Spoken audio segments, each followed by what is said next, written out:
কাশ্মীর ভূস্বর্গ, সেই ভূস্বর্গের আনাচে কানাচে এখানে সেখানে ছড়িয়ে রয়েছে পাকিস্তানের কাপুরুষের মতো কাজের প্রতিফলন।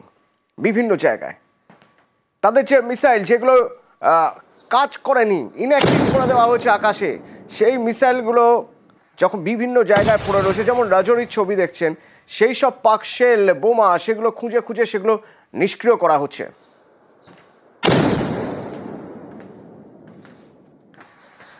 ভূস্বর্গের সবুজে এখনো এই শব্দ, অর্থাৎ পাকিস্তানের ব্যর্থতার নিশানাগুলোও মুছে ফেলা হচ্ছে। কিন্তু সব নিশানা কি আর মুছে ফেলা যায়?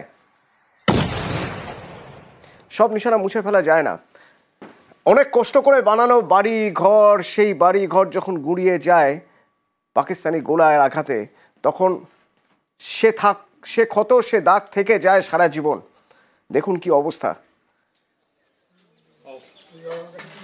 সীমান্ত এলাকার বিভিন্ন জায়গায় ঠিক এরকমই, পুঞ্চ হোক বা আখনোর হোক, বিভিন্ন জায়গায় এরকমই ছবি।